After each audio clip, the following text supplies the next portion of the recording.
Well, good evening, everyone. Thanks very much for coming along, travelling so far. It's been really worth your while, I think. The shape of the evening, we'll just start a little bit later, but Meg Cox is going to read first, and then for 15 minutes, and then Thirza Clout will read for the same amount of time. Then there'll be questions. Please, no tech questions. But any questions that you want, Pete, who's in the background, has fixed the things for us. Will relay any questions that you have for us, and then I'm very pleased that Meg will then read for another 10 minutes if the stress hasn't got to her. There's technical craziness. Thank you very much, anyway, for both being here for us. I'm still expecting our voices to start echoing back in this crazy, repetitive way, but we seem to be surviving this time. So those of you who know Meg Cox know that she's this very wise woman, and great poet, and above all, good company, and that is one of the things that I was left with. I have the privilege of being her editor and reading through the collection, even knowing the poems really well, this wonderful, beautiful collection here. It's a bit like having an hour or two of Meg's company. It's that lovely, honest voice that nobody else could have written these poems. And Michael Lasky says, forthright and entertaining, affectionate, affecting, and life-affirming. A square of sunlight is very good company, and indeed it is. So we'll waste no more of her precious time here. And if you'd like to start, Meg, for 15 minutes, do what you like. And then it'll be Thirza. Okay. Do I just start now? Yeah. Yes, please.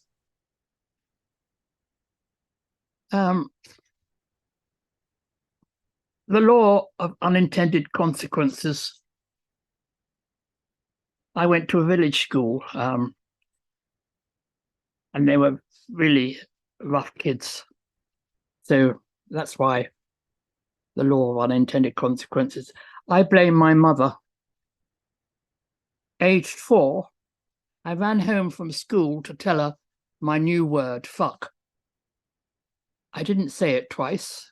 She said she didn't even like to think it, let alone speak it. And it was a very, very naughty word. And I said it a lot after that, in my bedroom under the bedclothes, savouring its sinful sound, and aloud when alone, walking the dog in the water meadows, practising for my future.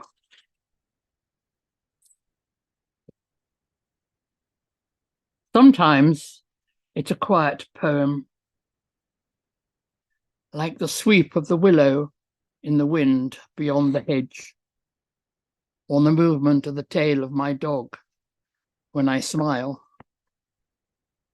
It could be a petal falling from the jug of yellow tulips, or the snow on the window after dark, rain on a pond, the ember that falls in the log burner behind the glass. It might be the last sight of him at the corner when he didn't look back, or a cloud covering the sun.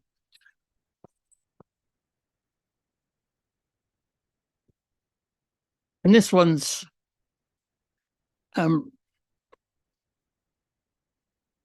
well, anyway, it's called Brian. Last week, I rescued a lump of moss which had fallen from the roof and put it on a saucer on the kitchen windowsill. It's smaller than the palm of my hand, dome-shaped and soft and bright green. It drinks its own weight of water every day, and I've taken to calling it Brian. A couple I once knew gave names to their outdoor clothes, particularly scarves. Are you going to wear Maureen to the shops? Until they had children and became sensible. I've never named a plant before. While I'm away from home, I'm hoping he's coping without me.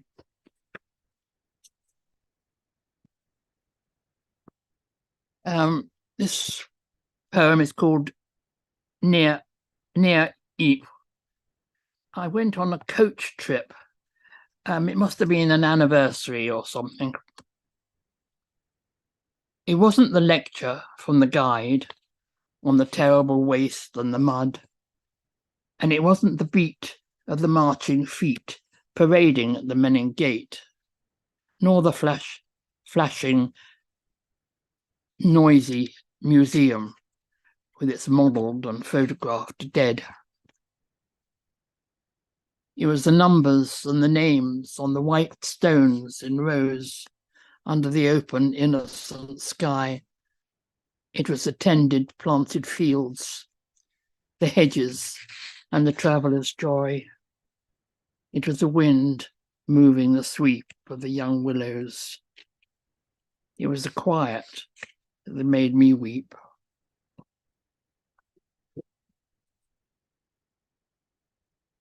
This is a very strange quotation by Mark Twain, which I thought I'd answer. He was the kind of person who keeps a parrot. Welsh, probably.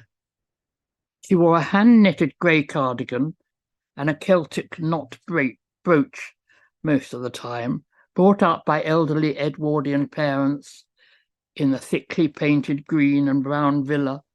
Brother died in the Second World War. He saw them to their graves, slowly and willingly. The Townswomen's Guild wouldn't have been the same without her scones. The elderly cat, foisted on her after the funeral by the local vicar, didn't suit and didn't last. But then she got Bertie for company. He was a fabulously riotous, flapping, feathered, blue and yellowed fluster of beak and claw, hoarse-voiced, free-minded, friendly, crapping, indiscriminate glory of a bird. "Take your knickers off, darling," the milkman heard the bird say. That's what I know about her.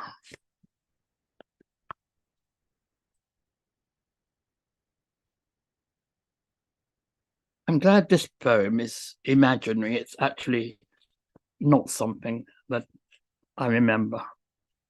It must have been inspired by something.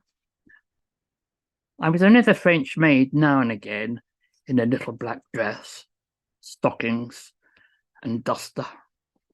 She was Brigitte, and I couldn't do the accent.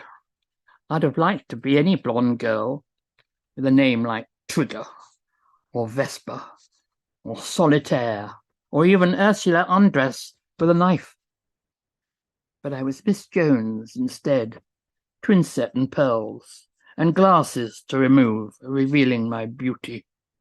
Miss Jones, I had no idea. She was easier, though I wasn't convincing, apparently. But now I can take part with my eyes shut. He and I can be doctor and patient, me lying in a hospital gown and a coma, and he, Sir Lancelot Spratt, come on his rounds to give me a poke. And that almost suits us both.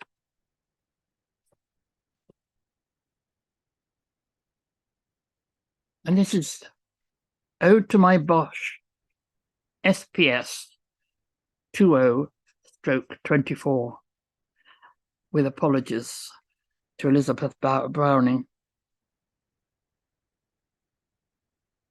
How do I love you? Let me count the ways.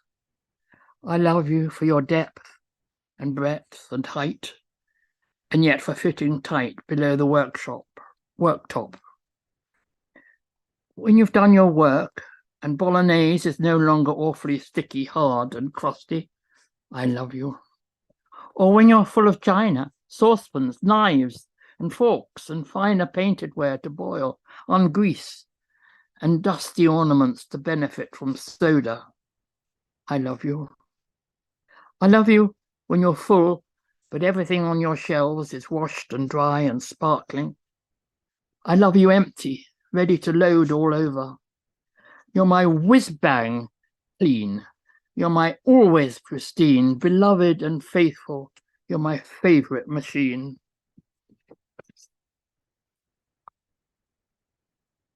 And I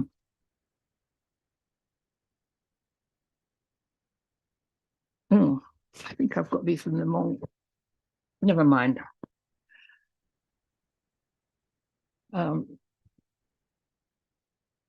This was I was going to read this last of all. Anyway, my friend, the prize-winning poet.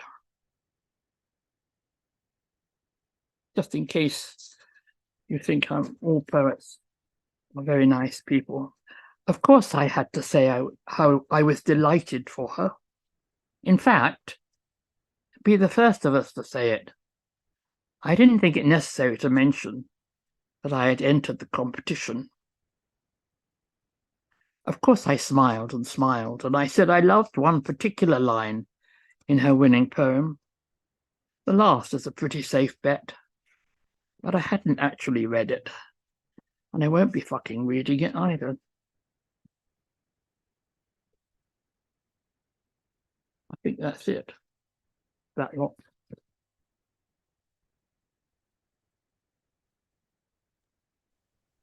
Oh, Well, thank wonderful. you, Meg. Thank you so much. I was rather hoping that you would read that one. People are amazingly fond of that poem. I think it's because, you know, you get it out of everybody's system at the same time. Yes. Take responsibility for it. So it's very, very good of you. And welcome altruism there. Okay. So now, well, thank you. You can have a well-deserved drink if you want one. No? And I'm going to introduce Thirza, and I hope she's going to be reading from this rather attractive book, which was one of our Laureate's Choice series when Caroline Duffy was the poet laureate. She chose her favourite poets that she'd encountered that she thought we would like to work with and would like to publish, and then she left it to us to decide if we did, if you know, and of course we were very keen to have Thirza in our stable. It's an odd place. I should say that we haven't got any horses or indeed a stable. Anyway, so Caroline Duffy put us on the scent to publishing Thirza's collection, and I can tell you that those people who don't know, Thirza grew up in Kent and Wales and now lives on the English-Welsh border in Shropshire. For 5 years, she chaired the board of Wenlock Poetry Festival after careers in journalism, stand-up comedy, and as a director for a conservation charity. Our own Susanna Evans happens to have said that Thirza's poems admit us into a life full of characters and family members, particularly women, the many aunts who make Welsh cakes, and their darker deeds as well. Intimacy, love, and all the difficulties that come alongside them are played out here, with an eye for bright detail and an ear for lyrical storytelling. It's very good. We're very pleased, Thirza, that you're going to read for us alongside Meg. Thank you, Peter. Thank you, Peter. And it's a great pleasure to read alongside Meg, who's a good friend as well as a fabulous poet. So thank you, Meg, for asking me to be with you this time. Yes, I do write a lot about women in my family, and I've often thought that perhaps an appropriate prayer for a pregnant woman is not just that the baby arrives safely and healthy, but it doesn't turn out to be a poet. Anyway, I'm going to start with the first poem in Aunts, and this is just called Breach, about my own arrival.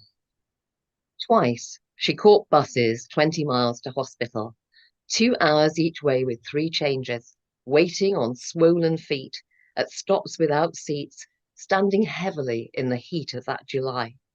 Endured gloved invasions to swim me round. She told anyone how quickly I flipped back, kicking her womb as she carried her burdens home. Especially, she loved to emphasize how her waters broke while she was serving groceries in the village shop. You were contrary from the start. That was her punchline. I turned myself around to leave. Head first, I pushed away from her. With her thumbprint, she signed my navel.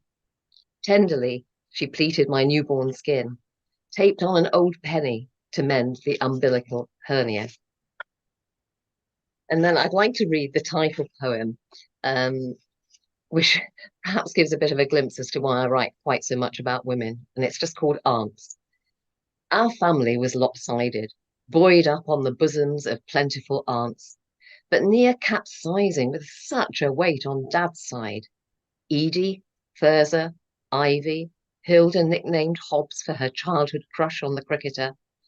All were his sisters. Glamorous Agnes, whose beginnings, I'm sorry to say, mother called Bog Irish. Poor put upon Nellie, who died young, his sisters-in-law. Great Aunt Lizzie, who was very particular, was his mam's sister. Mother had 2 distant cousins she seldom saw. Visiting aunts came armed with Welsh cakes, great tins full. Sugar, lard, flour, generous quantities of currants, milk and egg to bind them, browned on the bakestone. A needy, greedy child, I counted sleeps, longing for their arrival. One time, I saw my mother weeping on Thurza's shoulder. Once overheard mother accusing all the aunts of ruining me with too much love. Her own legacy, she passed on, spare the rod and spoil the child. She did not speak of the never aunts, Joan and Mary, whose infant deaths had left her an only child, nursing her parents, cursing through old age. Henry stumbling on crutches, hobbled by arthritis and strong Kent barley wine. Blind Maud, 10 times hourly, asking mother to untangle her never finished knitting, lead her to the outdoor privy. Maud disappeared into the county lunatic asylum when I was 5. I don't remember that anyone ever said to me how and when she died. Sometimes poets are really lucky and a poem comes to them almost fully formed in a dream, and this is one of those. Honey. Who is the man feeding me honey made by birds? In his square hands he holds a conical nest. Shifting clouds of tiny blue birds halo his head. I dip a teaspoon into the dark, clear honey made by birds and sit. Smiling, he invites me to lick a wooden spurtle, lap up the honey made by birds. It tastes of the pure white columns of birch trees. I am astonished. There is honey made by birds. In this world, I know the taste of birch trees. As I say, it was a dream poem, and I was somewhat disconcerted when the poet told me what he thought it was about. I'll leave you to imagine. I think next I'd really like to read, still on the theme of sweetness and food, Treat. When Dad thickly buttered a slice of white bread, spooned on sugar, tipped it to and fro over the china bowl, he showered down so much love it snowed across the cloth. I licked my first finger, pressed down to stick grains, licked again.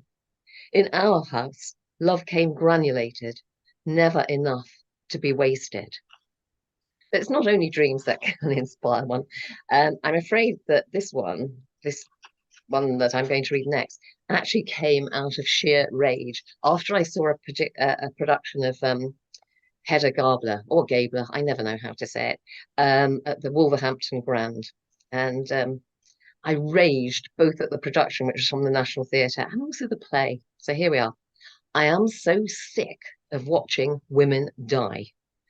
I want Mimi to buy herself a pair of gloves to warm her tiny frozen hands. I want Odette to kick Siegfried in the nuts to break the stupid spell.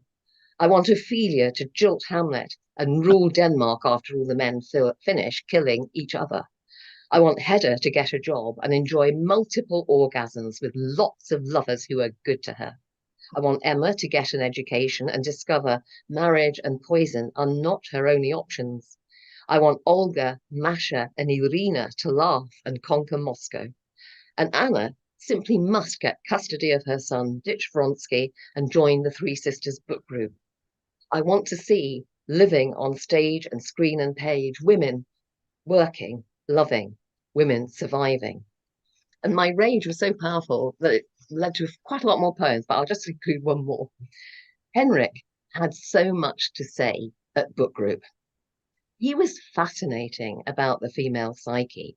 His understanding of our tendency to self-destruct was immense, and he is modestly pleased to remain the go-to playwright on women's issues for so long after his death.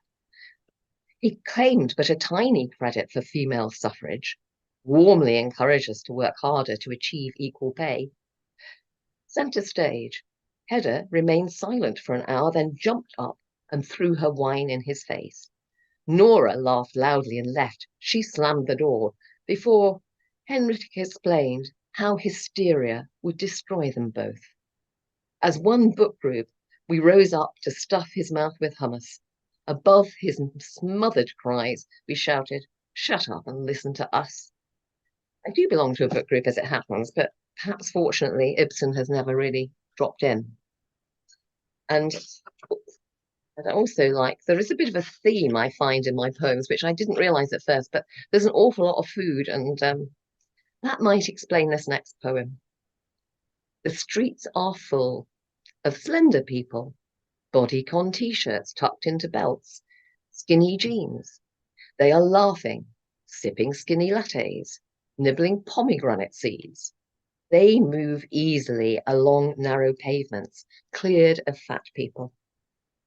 All we fat people are sitting at home, expecting a caller who will point a bony finger, expecting a caller who will tell us we are weighing down the world, a caller who will tell us we are time bombs of flesh, primed to destroy the NHS, clinically obese gorillas armed with knives and forks and spoons.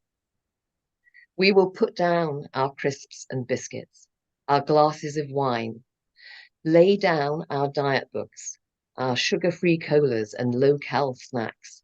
Obediently, we will follow the skeleton in the black hoodie.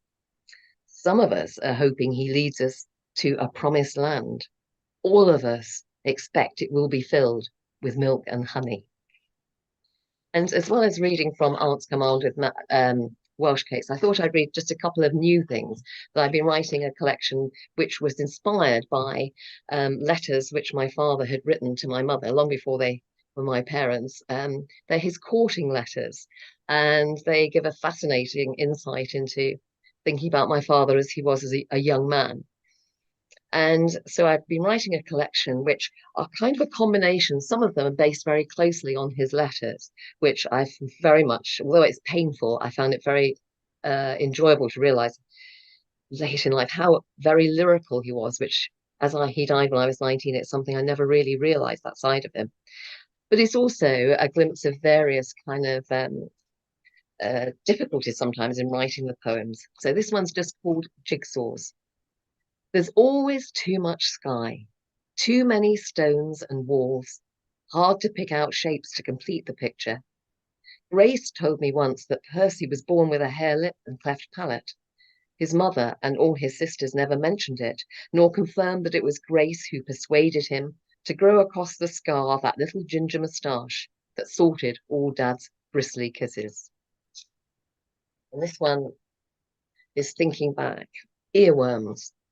In the dead of night when I woke, I heard Grace dashing her worries away, steam hissing and spitting as she thumped the fronts of shirts on a rickety ironing board wobbling under her pressure, though Percy had tried to mend it with string. I hear her still when I wake in the night, electric and urgent as always. My eyes closed, I see my school frock on top of that pile. This one, viewing. Percy's face shocked me. Death masked in pink foundation and blusher. Drifts of white nylon enfolded the doll of him. Grace flung herself on the coffin. I breathed in formaldehyde and heard sobs heaved from the deepest seam of Grace. Had no idea what I could do to comfort her. Did not know how to grieve my dear and absent dad. And I'm going to finish with another one from this collection, which is very much a work in progress and has benefited a great deal from input from the other members of Border Poets, and also from being workshopped at a recent course held by Peter and Anne. So thank you to all those who helped with this one. Portrait of the writer's parents after Gainsborough's Mr. and Mrs. Andrews. And I don't know if you've seen the picture that inspired it. It's in the National Gallery, and it's this very, I can only say, extremely posh pair of landed gentry, Mr. and Mrs. Andrews, who are posed very beautifully in somewhat impractical clothes for the country in front of a cornfield and rolling acres. And it's very much a kind of Rococo sort of swagger portrait, really. But I have to say, Mrs. Andrews, I don't think the ribbon shoes would have lasted very long in the real countryside. Anyway, this is the poem that it inspired. Portrait of the writer's parents after Gainsborough's Mr. and Mrs. Andrews. Mr. and Mrs. Percy and Grace compose themselves against the backdrop of their black-tarred hen house fringed by nettles. Mr. and Mrs. Percy and Grace are wearing their best clothes. Her warm coat chosen to last, his wedding suit still a little too big. Mr. and Mrs. Percy and Grace did not keep a donkey, but the writer sketches in dapple, breath streaming from his innocent nose. Mr. and Mrs. Percy and Grace never had a dog, but the writer sketches in a Labrador, straining towards some treat it will never be allowed to eat. Mr. and Mrs. Percy and Grace had a black cat, there with her leg up and licking her backside, half-closed yellow eyes giving a look. Mr. and Mrs. Percy and Grace had two older children.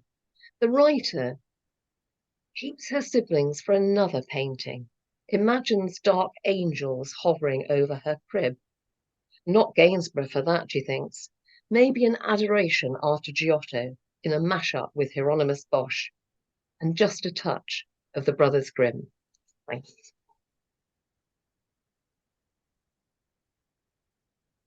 Thank you. Wonderful. Wonderful. It's so much. Anyway, they were both great readings, weren't they? And that using anger to generate those poems, they're you know, we want to laugh at them, but of course it's an interesting fuel for things. So I'm just looking to see if we've got any questions. One thing that we wondered about, there are two things. One is how long it takes you to write a poem and how much you work on them. That was one question that came in. And the other was about your friendship. Because but presumably it began as a writerly friendship, did it? Where did you meet? I think we met originally at readings in Ludlow when we were both reading, but then I think it developed when we both went to an Arvin course, didn't it, Meg? And I think we were always the one who stayed up late, you know, we were usually last to bed. Drinking. Drinking, yes, thank you, Meg, thank you. Yes, drinking. And I think we've been fast friends ever since. Yeah. We're lucky enough to live, or I'm lucky enough to live about 12 or 14 miles from Meg, so that's great. When you also asked about how long it takes to write, kind of, I can't answer for Meg, but for me, it takes me sometimes quite a long time, apart from those dream poems, which have come quickly. The portrait poem which I read last, I've probably been working on for 2 or 3 months, but sometimes I put things away for ages and then kind of decide to try and breathe a bit more life back into them. Yeah, exactly. It's the same. I write, I sometimes, I mean, it's like that American woman who writes, you know, 10 years after she started, she writes, you know, she finishes a poem. Yeah. I haven't written much lately. No. This American woman who shall remain nameless until we remember who she is. Yeah. Is she one of the people that inspires you? Do you think?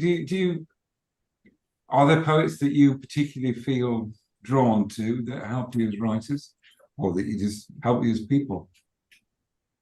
No, I don't know. No, I don't think there is anybody. I mean, I really, really like, oh God, what's his name? You've got a nice poem to Frank O'Hara. And we're rather hoping you would read the Frank O'Hara poem. I really like the chap you mentioned earlier from Suffolk. Michael Lasky. Michael Lasky. I absolutely love his poetry. Yeah. Oh, So I find that quite inspiring. Oh, Yes. I'm sure he'll be delighted. I've told him. The Alvon course that you were talking about, that wasn't Michael's, was it? No. I don't know. No, it wasn't. It was. Many. I think it was with you. Was it with you, Anne? No, it wasn't with you. But it was. I don't think it wasn't Michael's because I haven't been on one of his courses. I can't remember. I remember Meg, rather than the tutors. Sorry about that, tutors. George Surtees. We had. Did you know? No. George Surtees. Yeah. Oh, it's good to hear, George. It's hard work remembering people's names. Well, we have got some questions in. Maggie Reed said, "I'd like to know who are your current favourite poets." Both. Well, there you are. That's it. Billy Collins and Michael Who you- Sorry, just it's not as an inspiration, but just who you're enjoying like at the minute. That's all anybody says. I love Billy Collins, and when Meg said about poets who kind of explain the entire poem before they start to read it, he has a wonderful poem on that. But I also love Jane Byrne, and oh gosh, so many. Yeah. Yeah. It's like someone saying, "What's your favourite song?" You can't think of any, can you? Really? And Doreen Gurry says, "What are you working on now, Meg? Anything? What? What are you working on now? Are you actually in the process of a sonic sequence or something?" I did write recently a metaphoric poem about my dog. You know, it's no, there are no similes. It's just all metaphors, which was quite an interesting thing to do. Yeah, we'll look out for that. Is it metaphysical then, or is it just metaphorical? It's all metaphorical. I don't know why I asked that question. I was going off wondering if it was going to be like John Donne, but it's not at all going to be like. No, it's just. I mean, for instance, I mean, it's about my dog who's asleep on the sofa, snoring, and I mean, for instance, the first thing is her coat is my grandmother's what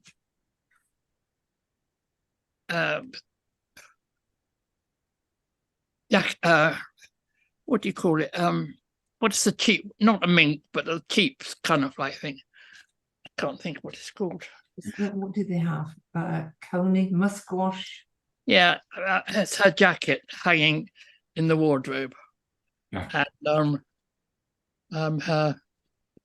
her ears are flaps, and her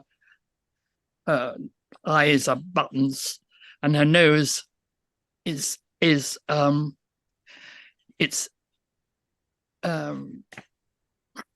gosh, jade from the sea in the north. Oh, I can't. I think you've done really well to remember all of that. It's been practice to remember the whole. Yeah.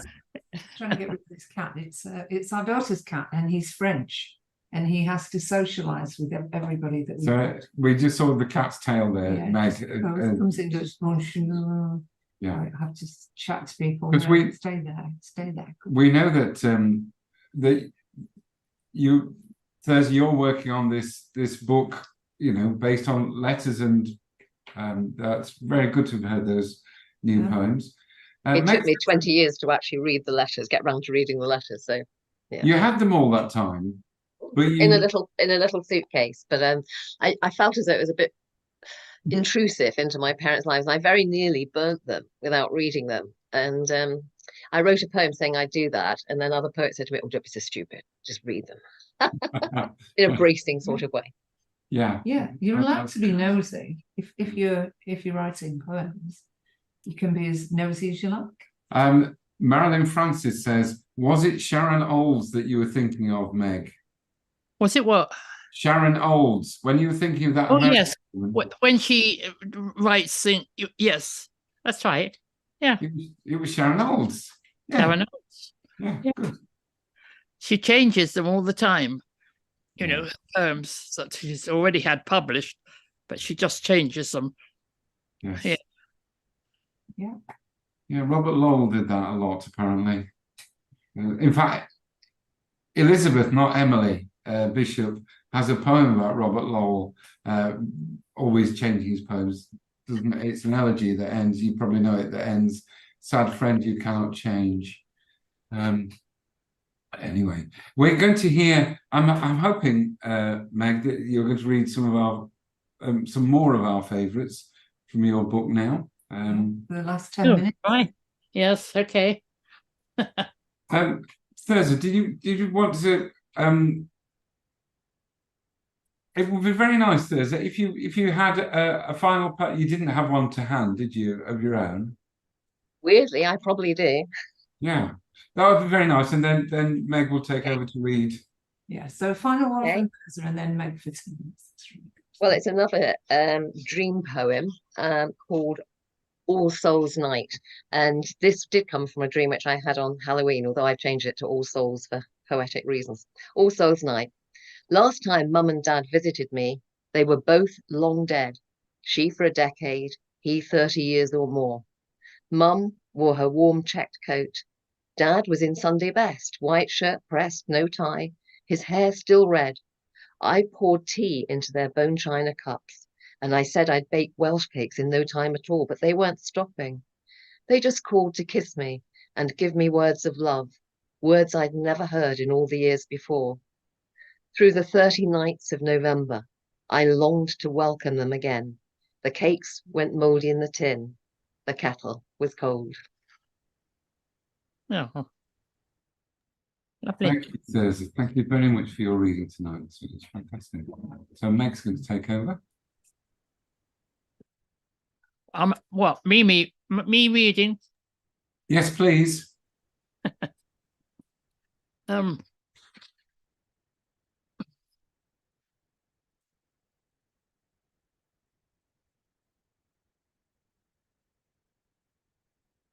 Listening, this is Awake at Night. Listening to the World Service. One benefit of sleeping on my own. I heard a man explain he wasn't lonely. He talked to his dead wife all the time, although he knew she wasn't there. He told her about things she would once have liked, and still did, according to him. He asked her advice about the children, but didn't say if what she said was any help.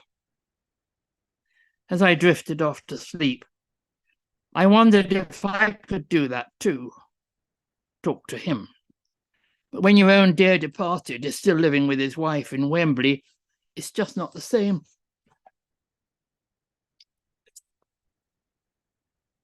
That's supposed to be funny.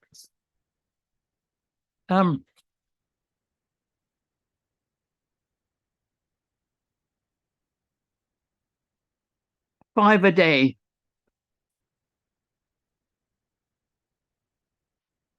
Poking through hard imported fruit, untempted. I remember a distant summer where green and black figs, squashed by their own ripe weight in a wet brown paper bag, are lying on the grass in the shade next to an empty bottle of wine. Picnic rug where we are lying, half naked, sated.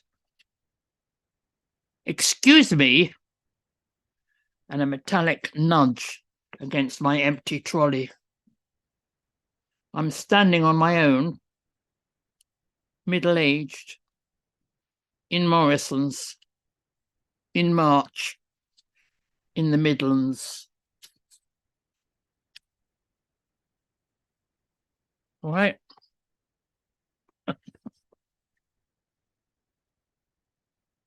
We were hoping you might read 2 or 3 more, Meg. Have you? Oh, okay. Okay. Woman's Hour. Doing some ironing one morning, I found myself listening to an interesting talk about slimline tracksuit bottoms. But that worried me because I knew they wouldn't suit my bottom.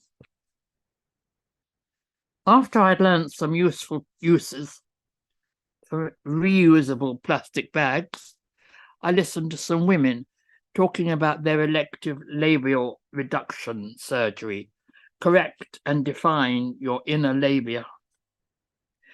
Unlike those other parts of my body I have spent my life worrying about, my bottom, see above, and my nose and my knees, I thought that part had served me well. And anyway,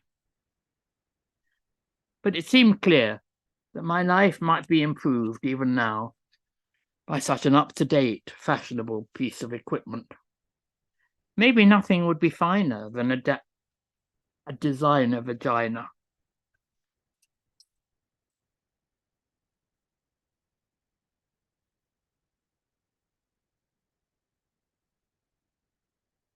And another one. Please. We particularly like, well, we were hoping this the Frank O'Hara poem and the 1963. If either of those had occurred to you. 1963. Yes. Yeah. Yeah. That's the one that was chosen by The Guardian. Oh, good. And for the the poem of the week. And I was quite surprised when I saw it, because when I looked through the sort of past ones, there were all sorts of other poets like Shakespeare and Percy Bysshe and Shelley. So I was quite pleased about that. 1963. The house is in Chatou, a southwest suburb of Paris. It has proper French tree-lined streets and stag beetles noisily hovering under a fretted iron street lamp. The kitchen is 3 times the size of our kitchen and foreign, hung with paintings. There are three windows, all without mullions, but they aren't French windows. It's dark outside, and I'm all alone in the house, sitting on the scrubbed pine table with my bare feet up on the dresser because I'm painting my toenails and drinking real coffee. My book, Bonjour Tristesse, in French, is open beside me. I've turned on the radio, hoping to hear the Beatles' first LP, and there's some dark Bach. I fiddle with the dial. After more solemn music, an announcement. Le Président Kennedy est mort. Above the radio is a sketch of a sparrow by Picasso on a red mount. I know now it wasn't an original. I was kissed by a Frenchman the week before. I'm 19, and this is just the beginning of my life. Oh, wonderful. Thank you so much. Yeah. Thank you to both of you. Lovely time we've had this evening in the company of you two. Yeah, thank you very much. And I should say, I should have said earlier that your collections are both available, aren't they? Post-free. Yeah. And Peter's put in the chat, which should come through to everybody, to the audience, that there's also a free ebook available. I don't think it needs to be yours. I think it can be any ebook, in fact. But as well as the books coming to you in the post in time for Christmas, Yeah. please go to. Apparently, the code is Sunlight +Welsh cakes. So Sunlight and Welsh cakes, but with instead and +. That's free postage and packing. Great. And it's Xmas for the ebook. Xmas for the ebook. So we should put both of those codes up for you to do that, or just contact us if you need to know any more about it. Okay. Just contact the postal business. That's it. So can we thank you again? Yeah. The whole we've got a big audience, and they're all applauding now wildly. So thank you very much, Thirza and Meg, for a wonderful evening. Okay. Thank you.